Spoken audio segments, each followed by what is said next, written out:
They sent him to observe. That was all. No diplomacy, no interference, no attachment. The coalition classified Earth as a containment risk, and when something becomes dangerous but cannot be destroyed, you study it closely. So they chose Valor 7. He was not a warrior, not a politician, not a scientist obsessed with equations. Valor 7 was an anthropological analyst, trained to live among unstable species without becoming one of them. His mission was simple: live among humans, learn how they adapt, identify the breaking point, return before contamination. The coalition calculated a 97% success rate they had never measured: curiosity. Valor 7 arrived on Earth without spectacle, no ships in the sky, no light from the heavens. Just a quiet insertion into a coastal city where millions of humans lived stacked upon one another in organized disorder. He wore a human shape, walked with human imbalance, breathed polluted air without complaint, and immediately nothing made sense. Humans smiled at strangers, not strategically, not hierarchically, just reflexively. They apologized when bumped into, even when it wasn't their fault. They complained constantly, yet defended their flawed systems with passion. They followed rules obsessively, then ignored them without guilt. Valor 7 recorded everything. Day 1.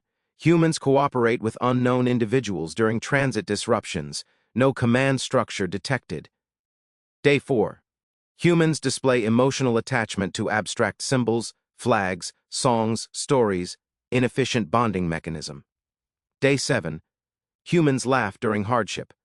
This behavior serves no survival function. He submitted daily reports.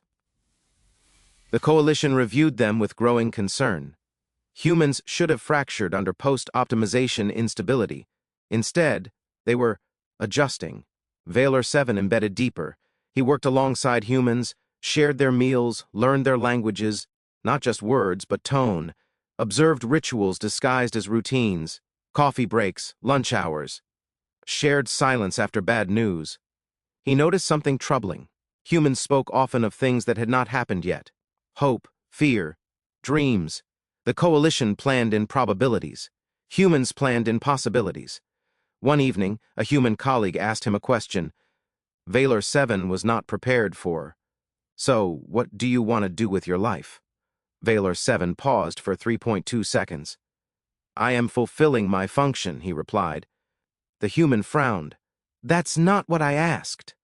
Valor 7 recorded the exchange as a cultural anomaly, but the question stayed. As weeks passed, Earth experienced another wave of coalition interference. Minor system instabilities designed to test resilience. Power flickered, transit stalled, communications slowed. Valor 7 expected panic. Instead, humans adapted socially before technologically. Strangers shared resources. Neighbors checked on each other without instruction. Improvised solutions spread faster than official announcements. Valor 7 noticed something else. Humans complained loudly, but they acted anyway. This contradiction troubled his training. In coalition species, dissatisfaction preceded collapse. In humans, dissatisfaction preceded innovation. Then came the incident. A child fell onto active transit rails. Valor 7 observed from a distance. Coalition protocol dictated non-interference. Humans nearby froze for a fraction of a second. Then one jumped. Without calculation, without certainty, without guarantee of survival, the child was saved. The human suffered injury. The crowd erupted, not in fear but relief. Valor 7 felt something unfamiliar, a delay in cognitive processing. He reviewed the data. The action was inefficient, risk exceeded benefit, probability favored loss, and yet, the system improved, trust increased, social cohesion strengthened, future cooperation became more likely. The coalition had never modeled sacrifice. Valor 7 filed his report late. The next message from the coalition arrived immediately. Analyst Valor-7. Your exposure time exceeds safe parameters. Begin extraction. Valor 7 looked at the message, then at the city, at humans arguing about trivial things, at humans planning futures they could not predict, at humans rebuilding systems that kept failing them. For the first time, Valor 7 considered a forbidden variable. What if humanity's instability was not a flaw, but a feature? He delayed his response. Days passed. Valor 7 stopped sending full reports. Instead, he began asking humans questions. Why do you help strangers? Why do you keep trying after failure? Why do you resist systems that make life easier? The answers were inconsistent. That's just what you do. Someone helped me once, because giving up feels worse. None of it was logical. All of it was effective. The coalition issued a final directive. Valor 7, your objectivity is compromised. Return immediately or be classified as contaminated. Valor 7 understood the implication. Contaminated species were isolated or erased. He walked through the city one last time, past murals painted over scars, past humans laughing in broken systems, past children dreaming of futures that statistics would deny them. Valor 7 made a decision the coalition would never predict. He stayed. He transmitted one final message. Humans are not chaotic, he wrote.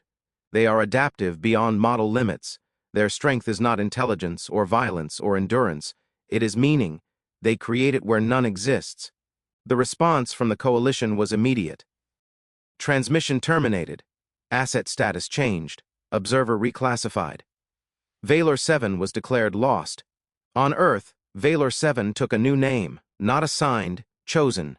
He continued living among humans, not studying them, learning from them.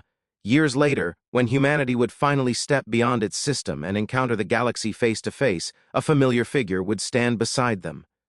Not as an observer, but as a witness. And in hidden coalition archives, a single annotation would remain, flagged in permanent red, warning, human behavioral exposure results in irreversible perspective shift. Do not embed agents among humans. They do not convert you. They convince you.